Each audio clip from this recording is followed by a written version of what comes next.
आज के लिए ईशावास्य उपनिषद का सूत्र है, यस्मिन् सर्वाणि भूतानि आत्मैवा भूद्वित् जानतः तत्र को मोहः कः शोकः एकत्वम् अनुपश्यतः। अर्थात जब ज्ञानी के लिए सब भूत आत्मा ही हो गए, तब उस एकत्व के दृष्टा को क्या शोक और क्या मोह हो सकता है।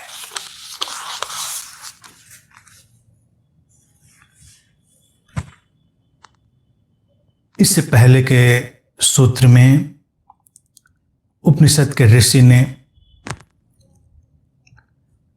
सभी भूतों में अर्थात सारे अस्तित्व में उस चैतन्य के होने की बात कही। और अब ऋषि कहता है कि जब वो बात पता चल गई, जब ज्ञानी के लिए सब भूत आत्मा ही हो गए, यानी कि जो कुछ है वो चैतन्य ही हो गया, whatever is there is consciousness, ये वाला जो बोध है, सहज बोध, जब ज्ञानी के भीतर आ गया तो बड़े ही सहज शब्दों में ऋषि कहते हैं कि इस एकत्व के दृष्टा को क्या मोह हो सकता है, क्या शोक हो सकता है। उपनिषदों को जब भी हम सुने, उनको अपने दिन प्रतिदिन के जीवन में व्यवहारिक जीवन शैली के रूप में देखें। ये डेली लिविंग का सारा जो दर्शन है वो है। किसी फिलोसॉफिकल उस चीज में नहीं जाना है, दार्शनिक चीजों में, ये बार बार मैं रिपीट करता रहता हूं। अब ये एकत्व, ये वननेस, अब ये वननेस कोई कल्पित या काल्पनिक नहीं है। उपनिषद के ऋषि ने इसीलिए धीरे धीरे स्टेप बाय स्टेप यात्रा की है, प्रारंभ से लेकर धीरे धीरे आगे बढ़ रहे हैं। और इस मुकाम पर एक सामान्य सी अंतर्दृष्टि के विकसित होने की बात आई पहले, वो सब में है, सब उसमें, यानी कि वो जो चैतन्य है वो सारे अस्तित्व में व्याप्त है, और वो जो सारा अस्तित्व है वो चैतन्य में समाया हुआ है, उस चेतना में। ये एक जोड़ है, ये एक इंटरकनेक्टेड लाइफ है। ऐसा वननेस का कोई भाव नहीं कि हम कहीं दूर से काल्पनिक रूप से एकत्व की कल्पना करें कि हाँ सब एक है उसका दर्शन। और जब उसका दर्शन होता है तो सूत्र बड़ी दो सीधी बातें और जीवन के लिए बड़ी उपयोगी और व्यवहारिक बातें लेकर आता है। ऐसे एकत्व के दृष्टा को, यानी कि ऐसे देखने वाले को ऋषि ज्ञानी कहते हैं। ज्ञानी का अभिप्राय ऋषि का यही है। अब जब इसने देख लिया ज्ञानी ने, तो क्या उसे मोह होगा, क्या उसे शोक होगा? अर्थात नहीं होगा, वो उससे परे चला गया। किसी भी तरह के मोह और शोक से, अटैचमेंट और जो सफरिंग है, जो ग्रीफ है, उससे, इन दोनों चीजों को हमें जीवन में देख लेना है। जब हम इस एकत्व को नहीं देखते हैं, जीवन की एक बहती हुई धारा को नहीं देखते हैं, तो हम हर जगह पकड़ने की कोशिश करते हैं, हर जगह पकड़ बनाने की कोशिश करते हैं। मोह एक ऐसा फिनोमेना है जो पूरी तरह अज्ञान से आच्छादित है। और यह आश्चर्य की बात नहीं कि ज्यादातर लोग मोह में पड़े होते हैं, क्योंकि ज्यादातर लोग अज्ञान में होते हैं। अज्ञान में इसलिए होते हैं कि वो इस एकत्व को देख नहीं पाते, तो अलग थलग टुकड़ा टुकड़ा जिंदगी जीने की कोशिश करते हैं। उस टुकड़ा टुकड़ा जिंदगी को पकड़ने में बहुत सारा दुख जीवन में आता रहता है, बहुत सारा शोक जीवन में आता रहता है। अन्यथा जरा भी जागकर कोई देखेगा तो एक सहज प्रवाह है जीवन का, एक सहज घटनाक्रम है। हम उस सहजता को प्रकृति में तो देखते हैं और विचलित नहीं होते। ये बदलती हुई ऋतुएं, क्या हम विचलित होते हैं? ग्रीष्म, शिशिर, वर्षा, पतझड़, वसंत सब आते जाते रहते हैं। कोई हो सकता है कि उनमें भी मोह पैदा कर ले, पकड़ बना ले कि बस इसको ऐसे ही रहना चाहिए, इसको अब बदलना नहीं चाहिए, तो उसको शोक फिर घेरेगा ही।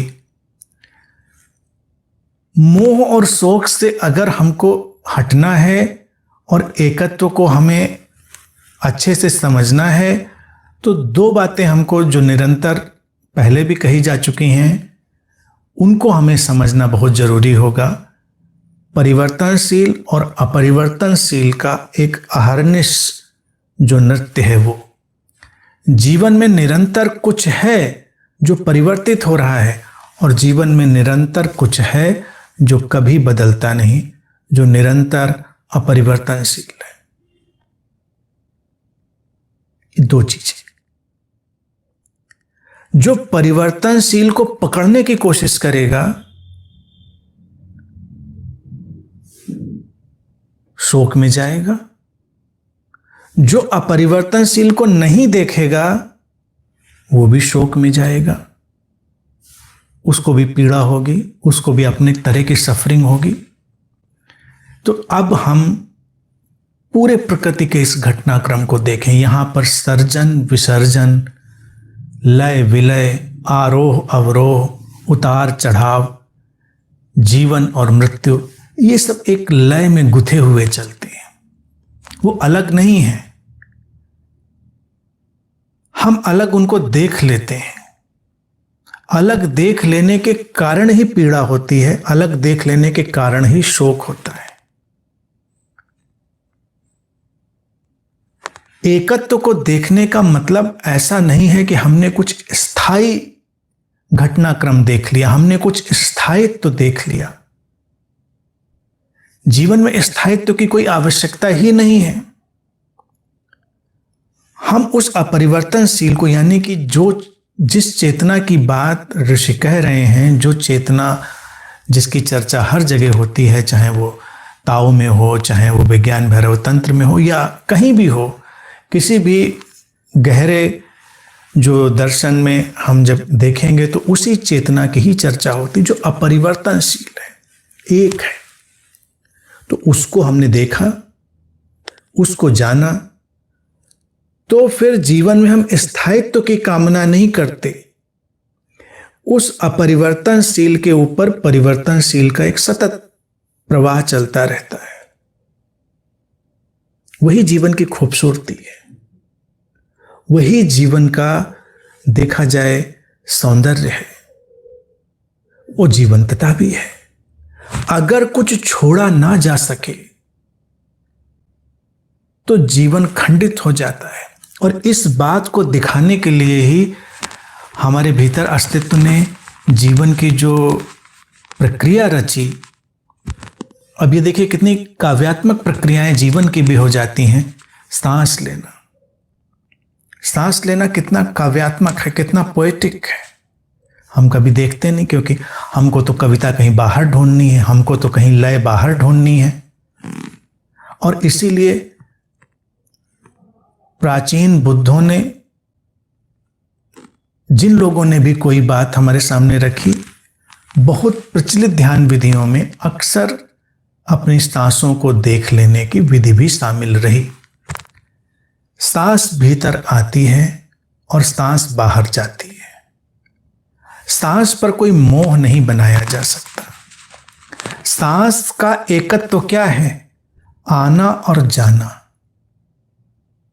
आती ही रहे या जाती ही रहे तो वो फिर सांस नहीं कही जाएगी। तो ये जो लय हुई आने और जाने की, उससे ही जीवन बनता है। और चाह कर भी चाह कर भी हम उसको पकड़ नहीं सकते।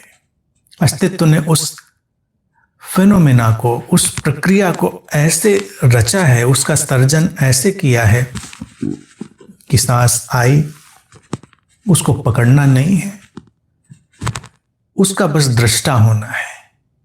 वो गई, उसको पकड़ना नहीं है, उसका दृष्टा होना है। इसीलिए सूत्र में ऋषि ने कहा कि जो इस एकत्व का दृष्टा है, एकत्व का यानी कि जो जीवन के आने और जाने को निरंतर देखता है, निरंतर बनने और मिटने को देखता है, निरंतर उस परिवर्तनशील और अपरिवर्तनशील को देखता है, वही जीवन का एकत्व है। अब सांसों पर चूंकि पकड़ नहीं बनती है तो जीवन है। एक बार पकड़ बना ले, मोह बना ले, ओहो हो, इतनी प्यारी सांस आई जिसने हमको जीवन दिया था, अब इसको तो ना छोड़ेंगे।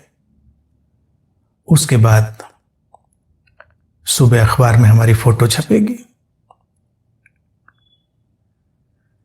तो प्रकृति ने ये हमको मौका ही नहीं दिया कि हम अपनी सांस पर मोह बना सकें, लेकिन हम अपने संबंधों पर, अपने ज्ञान पर, अपने चारों तरफ के जगत पर पकड़ बनाने की कोशिश करते हैं। पकड़ का तात्पर्य ही है मोह। मोह, और जिसको हम कहते हैं ममत्व, यानी कि ये मेरा है, मेरे से मोह बनता है।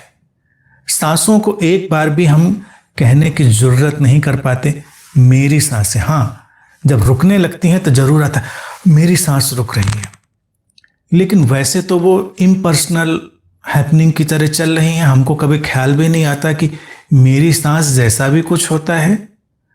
तो सांस की प्रक्रिया में ही हमको उस इम्पर्सनल कॉन्शियसनेस की झलक मिलती है। वो अवैयक्तिक चेतना जो है, किसी की नहीं है, हमें क्या पता ये मेरी है या उसकी है या किसकी है। तो ये पूरा जगत उस इम्पर्सनल हैपनिंग में चल रहा है, और इम्पर्सनल हैपनिंग में दोनों ध्रुव, लय और विलय के, लय और विलय, आने और जाने, सर्जन और विसर्जन, उन्हीं से जीवन का निर्माण होता है। वही एकत्व है। एकत्व हमको इस अंतर्दृष्टि से ही दिखाई देगा। एकत्व में कई बार लोग एक काल्पनिक ड्रामा रचते हैं। अब पढ़ लिया कि सब ब्रह्म है, सब वही चेतना है, तो बस वो रट रहे हैं सब वही चेतना है, सब वही चेतना है, सब ब्रह्म है। और उसके बाद वही लड़ाई, वही मारामारी, वही आपाधापी, वही ईर्ष्या, वही द्वेष। क्यों? क्योंकि रटने से या हमको काल्पनिक रूप से आरोपित करने से, प्रक्षेपित करने से वो थोड़े दिखने वाला है। वो एकत्व, उस एकत्व को तो हम उस विविधता में एकता की तरह ही देखना होगा। वैविध्य है, बहुत सारा जीवन में विस्तार है, और उस सब सारे विस्तार के बीच एक कोई रहस्यमय सूक्ष्म जोड़ है। इसको देखना पड़ेगा। यहां जीवन में कभी नजदीक आना दूर जाने का कारण बन जाता है, और कभी दूर जाना नजदीक आने का कारण बन जाता है। तो हमको न नजदीक आने को पकड़ना है, उस पर मोह बनाना है, न दूर जाने को पकड़ना है, उस पर मोह बनाना है। पकड़ मात्र से हमको छूटना है। इस बात को ध्यान रखें। अब मोह और शोक इतना मनोवैज्ञानिक जो अभिव्यक्ति का ढंग है, समझिए इतने पहले के ऋषियों ने उसका अंतर्दर्शन किया, दोनों को साथ में रख दिया। वो एक ही सिक्के के दो पहलू हैं, एक जाएगा दूसरा भी जाएगा, दोनों एक साथ नहीं रह सकते।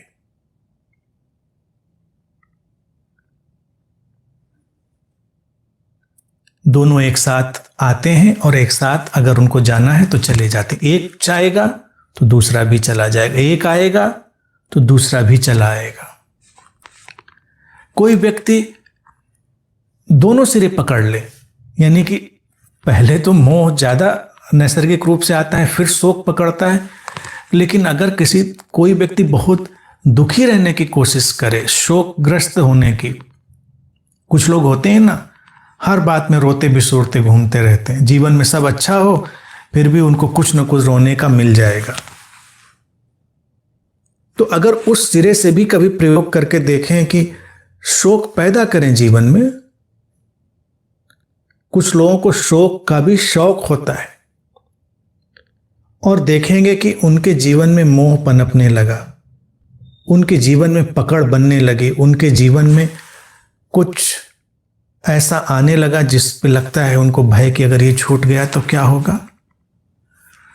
और सामान्य तौर से वो सीधा सिरा है कि जब किसी चीज को हमें लगता है कि इसको ऐसे ही रहना चाहिए और वो वैसे नहीं रहती है तो हम उस सफरिंग में, उस पीड़ा में चले जाते हैं जिसको शोक कहते हैं। शोक एक फिनोमेना है जिसमें तमाम तरह की पीड़ाएं हैं, कुंठाएं हैं, तमाम तरह के ग्रंथियां हैं भीतर। शोक के ही पृष्ठभूमि में सारी मानसिक ग्रंथियां, सब कुछ पैदा हो जाता है। वो तो एक व्यापक शब्द है शोक।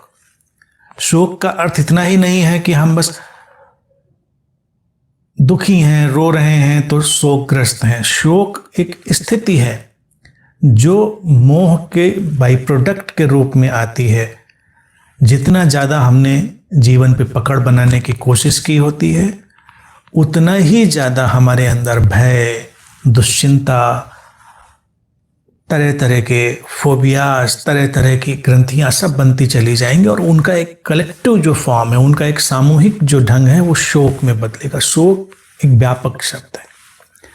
कोई व्यक्ति शोक में है तो अर्थात उसके अंदर बहुत सारी ग्रंथियां हैं और जितनी ग्रंथियां हैं वो सब काल्पनिक है। काल्पनिक इस अर्थ में क्योंकि उनकी वास्तविक सत्ता नहीं है, उनको हमने ही पैदा किया है, उनको हमने ही पैदा किया है। तो प्राथमिक बात ऋषि पहले ही कहता है कि पहले तो हमको उस आयाम में प्रवेश करना है जहां पर हम देखें कि सारे भूत उसी आत्मा में, यानी कि पूरा अस्तित्व, सब कुछ जो कुछ भी है सब कुछ उसी चेतना में है, यानी कि केवल वही है, वही चेतना है। फिर हम जीवन के परिवर्तनशील अपरिवर्तनशील पहलू के साथ चलें और तब देखेंगे कि ठीक है, पकड़ने की जरूरत कहां पर है। यहां तक कि देखिए अपने शरीर में ही हम देखें, मैं बार बार शरीर का उदाहरण इसलिए ले आता हूं क्योंकि सबसे नजदीक तो हमारे शरीर ही होता है, बाकी दुनिया तो सब बहुत दूर होती है। हम अपने शरीर में कैसे कैसे मोह पालते हैं और मोह पालते किस लिए हैं? अज्ञान के कारण। क्योंकि शरीर एक प्रवाह में, एक फ्लो में है, वो ठहरा हुआ नहीं है, वो निरंतर गतिमान है। कोशिकाएं बन रही हैं, मिट रही हैं, शरीर में परिवर्तन आ रहे हैं, तमाम तरह की चीजें घट रही हैं। उम्र बढ़ेगी तो झुर्रियां आएंगी, किसी की थोड़ी देर से, किसी की जल्दी, निर्भर करता है। तुम्हारे बड़े सुंदर से बाल थे, जाएंगे, हैं नहीं गए तो अच्छी बात है, किसी किसी के नहीं जाते हैं, गिरते हैं। ये घूमता हुआ वर्तुल है, चक्र है। तो अब इसी में शोक कई लोगों को पकड़ता है कि अरे उम्र हुई जा रही। कितने लोग हैं मानसिक रोगों के शिकार हो जाते हैं जब वृद्धावस्था में प्रवेश करने लगते हैं, बाल सफेद होने लगे, चेहरे पे झुर्रियां आने लगे। बहुत सारे लोग उस समय डिप्रेशन के शिकार होने लगते हैं क्योंकि अब वो मेंटेन करने की कोशिश करते हैं। मोह उनका कहता है कि नहीं, ऐसे कैसे,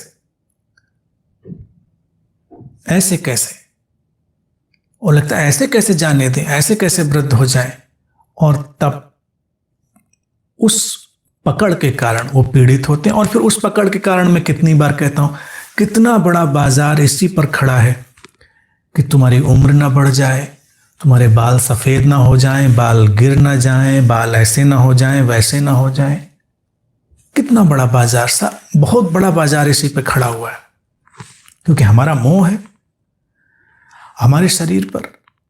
ऐसे ही हमारे प्रियजनों पर हमारा मोह है क्योंकि हम उनके अपरिवर्तनशील जो आयाम है उससे तो जुड़ते नहीं हैं। जो चेतना का आयाम है उससे जुड़े तो ठीक है, फिर तो हमारा जोड़ ऐसा चिरंतन हो गया, ऐसा शाश्वत जोड़ हो गया जिस पे कुछ सोचना ही नहीं, वो तो शोक से परे हो गया। लेकिन हम उस परिवर्तनशील से जुड़ रहे होते हैं तो वो दिन प्रतिदिन बदल रहा है, दिन प्रतिदिन बदलाव आएंगे और दिन प्रतिदिन धक्का लगेगा, दिन प्रतिदिन शोक होगा। शोक के बहुत सारे वेरिएशन होंगे। शोक एक व्यापक शब्द मैं हमेशा याद दिला रहा हूँ। कोई धक्का, कोई अवसाद, कोई उदासी, कोई पीड़ा, कुछ न कुछ होगा। तुम्हारे घर में बच्चा आया, तुमने उस पर मोह बनाया। मोह इसलिए बनाया क्योंकि तुमने माना कि तुम्हारा है। अब तुम्हारे शरीर से आया तो तुम्हारा ही है, पड़ोसी का तो है नहीं। प्रैक्टिकली तो यही ठीक है, लेकिन और अगर गहरे में जाकर देखें तो ये जीवन में एक चमत्कार की तरह से आया है। उसके दृष्टा है अस्तित्व ने तुम्हारे शरीर को माध्यम बनाया कि वहां एक बच्चा आया। उदाहरण के लिए बात कह रहा हूं, हम व्यवहार कर सकते हैं मेरे जैसा मानकर, लेकिन वस्तुतः तो वो अस्तित्वगत ही है। वो अस्तित्वगत फिनोमेना है। उसमें क्या हो रहा है, क्या बदल रहा है, हम नहीं जानते। अस्तित्व उस शरीर मन से क्या अभिव्यक्त करने वाला है, ये हम नहीं जानते।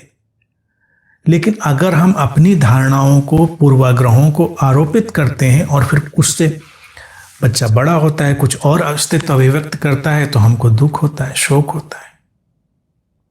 कितने माता पिता बस इसी बात से शोकाकुल हैं, क्योंकि जो चाहते थे अपने बच्चों से वो नहीं हुआ। क्योंकि तुम चाहते ही क्यों थे? दृष्टा हो सकते थे, अपरिवर्तनशील चेतना से जुड़कर उसके साथ ठहरे रह सकते थे और परिवर्तनशील का सारा नृत्य देख सकते थे। वो बदलेगा, नए नए रूपों में आएगा, नए नए रूपों में ढलकर उसकी अभिव्यक्ति होगी। तब बदलाव हमको चौंकाएंगे नहीं, बदलाव हमको पीड़ित नहीं करेंगे। हम बदलावों को बस बदलावों की तरह देखेंगे और वही रियल सेंस में वननेस होगी।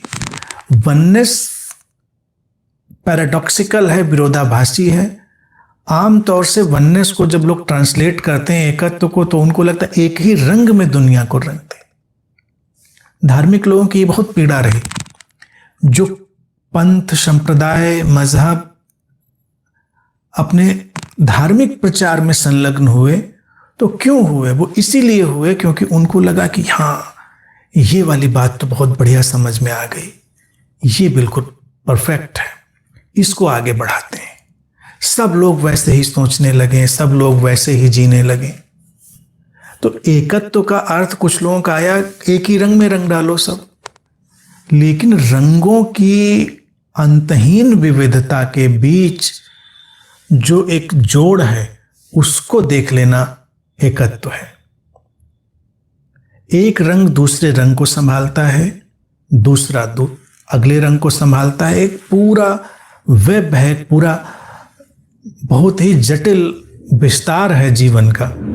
तो हम एक ही रंग में रंगने की कोशिश नहीं करते, हम देखते हैं एक वैविध्य, और उस विविधता में ही हमको उस एकत्व का दर्शन होगा। एक जैसे वातावरण में कभी किसी को वननेस का बोध नहीं होता। अच्छा, छोटा सा उदाहरण देखो। जो लोग अपने ही घर में, अपने छोटे से दायरे में कैद रहते हैं, वो कहीं जाते आते नहीं। अक्सर वो लोग अगर पीड़ित हों तो आश्चर्य नहीं, ज़्यादातर पीड़ित होते हैं। और कोई व्यक्ति पूरे संसार में भ्रमण करता है और उसका मस्तिष्क खुला हुआ है, ये बात ध्यान रखें। बंद दिल और दिमाग के साथ वो घर में रहे या बाहर रहे तो कोई अंतर तो पड़ना नहीं। व्यक्ति थोड़ा समझदार है, थोड़ा संवेदनशील है, थोड़ा जागरूक है, और पूरी दुनिया में यहाँ से वहाँ, इस कोने से उस कोने, ऑलमोस्ट, ऐसा नहीं कोई जरूरी पूरी दुनिया, मतलब बहुतायत में वो भ्रमण कर लेता है। तो उसको भी एक अलग किस्म की वननेस का एहसास होने लगता है। उसको भी विविधता से अड़चन नहीं होती। वो भी जब बहुत सारे भिन्न संस्कृतियों, भिन्न चुनावों और भिन्न अभिरुचियों के लोगों को देखता है तो सहज रहता है, क्योंकि वो देखता है कि संसार में इंसान तो एक ही जैसा है, उसके सुख दुख सब एक जैसे हैं। तो अगर इसको बहुत प्रिसाइजली रख दिया जाए उपनिषद के ऋषि के शब्दों में ही, तो पूरे संसार में लोगों के मोह और शोक एक ही जैसे हैं, बाकी सब बदलता हुआ है। तो अगर हम इतनी ही बात को बड़े मनोवैज्ञानिक रूप से देख लें तो हमको किसी भी भिन्नता, किसी भी उससे कोई समस्या ही नहीं है, क्योंकि हम जानते हैं कि व्यक्ति शिकार तो इन्हीं दो मनोभावों से होगा। मोह, उसके धागे उसी तरह से फैले होंगे, शोक, उसके धागे उसी तरह से फैले होंगे। मोह में इसलिए गया होगा व्यक्ति क्योंकि वो भयभीत होगा कि इसको छोड़ दिया तो क्या होगा, पता नहीं आगे ऐसा सुंदर वातावरण हो ना हो, तो वो डरा हुआ रहेगा। अब इसके बहुत सारे वेरिएशन हो सकते हैं।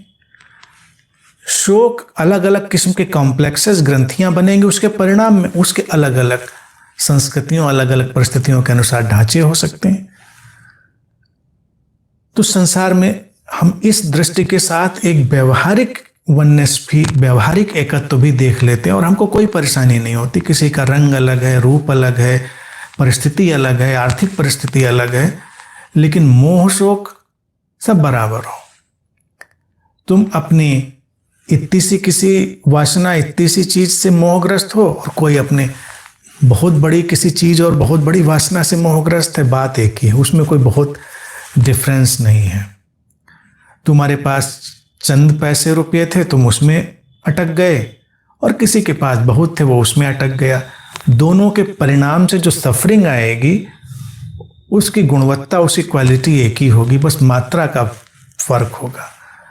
तो अब मात्रा से तो क्या लेना देना, मात्राएं तो बदलती रहती। तो हम जान गए, इतनी सी बात भी हम जान गए तो हम पूरे संसार के, मनुष्य के अंतर्मन को जान गए और हमको कोई परेशानी नहीं। अब हम सहज होकर सबके साथ व्यवहार कर सकते हैं। तो एक व्यवहारिक एकत्व, एक प्रैक्टिकल वननेस भी आ गई। अन्यथा लोगों को लगता है कि पता नहीं उधर तो क्या होगा, उधर तो कुछ बहुत ही अच्छा होगा, लेकिन हम देखते हैं नहीं, सब वैसी ही है, क्योंकि अंतर्दृष्टि जब तक नहीं है तो ये सारे परिणाम वैसे ही आने हैं। अगर उस चेतना के सर्वव्यापी होने के ढंग को हमने नहीं जाना है तो फिर बहुत अंतर नहीं पड़ता जीवन में। अब ये चीज जानने के बाद पहला काम तो एक सहजता का हुआ।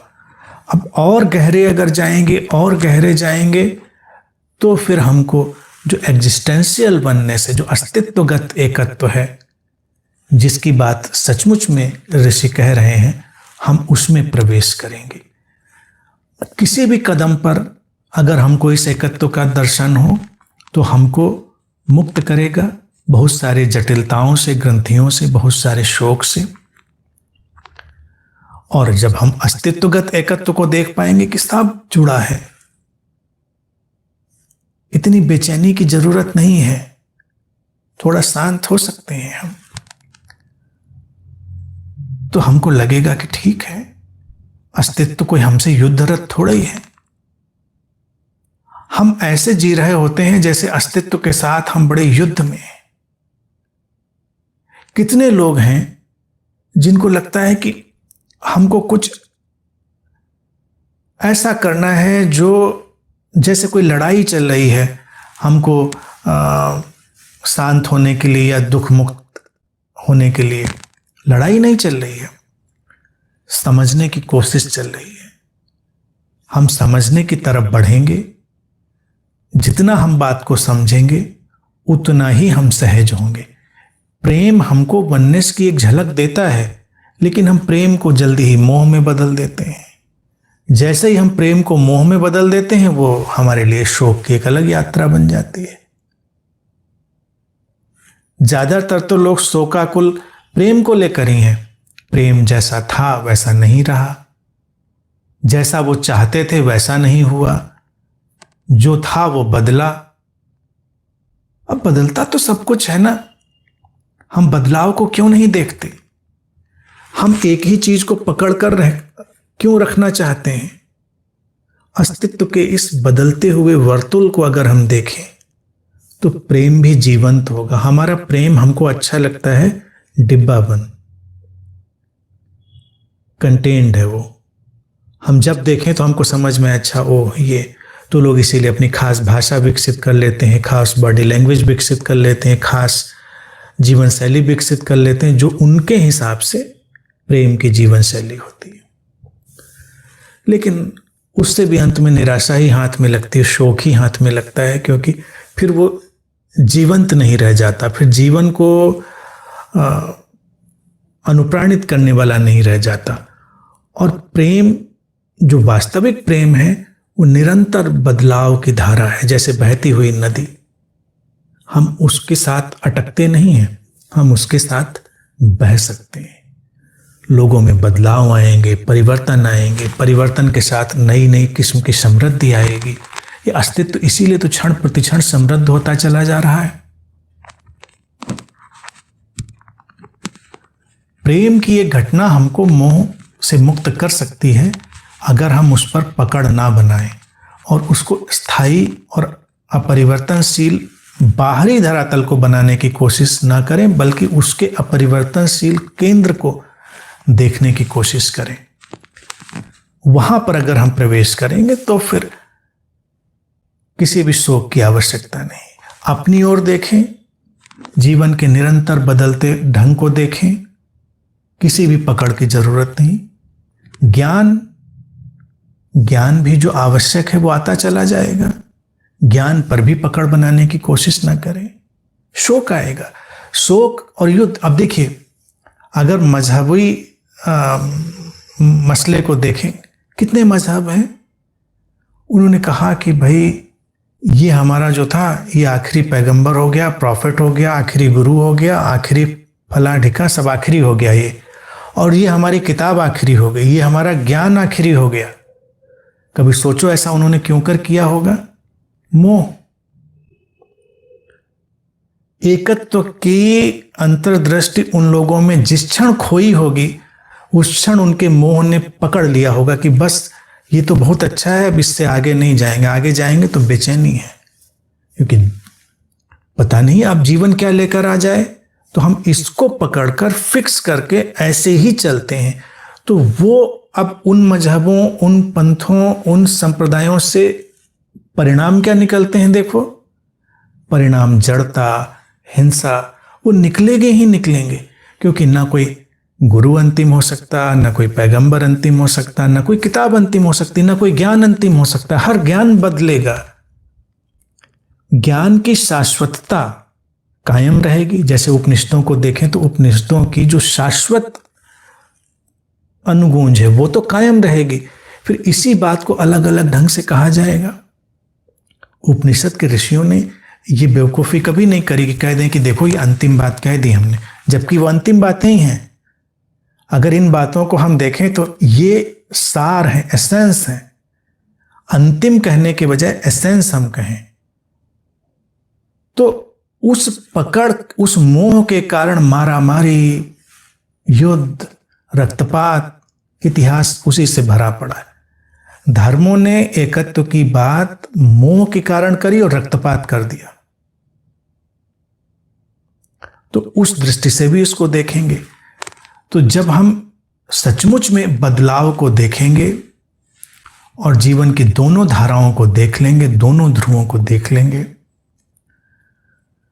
तो एक सहज तटस्थता आती है। उस सहज तटस्थता में फिर कोई भी शोक शेष नहीं रह जाता, क्योंकि हम किसी चीज पर भी पकड़ नहीं बनाते। हम बस तटस्थ हैं, दृष्टा हैं, जीवन की नदी बही जा रही। तटस्थ दृष्टा शब्द इसीलिए मैं बार बार उपयोग करता हूँ। तट यानी कि जीवन का किनारा, उस पर हम बैठे, तटस्थ। दृष्टा देखने वाले हैं, जीवन की नदी के किनारे बैठकर जीवन के प्रवाह को देखने वाला वही ऋषि है, जिसके भीतर ये अंतर्ज्ञान है। वो उस एकत्व को देखता है और तब मोह का एक सिरा गिरता है, उसके साथ ही शोक का दूसरा सिरा भी गिर जाता है। और फिर जो शेष बचता है उसको हम कोई भी शब्द दें, आनंद दें, शांति दें, ठहराव दें, जागृति दें, कोई भी शब्द चलेगा। इसलिए ऋषि उस शब्द की तरफ कोई इशारा नहीं करते। वो जो होगा सो होगा।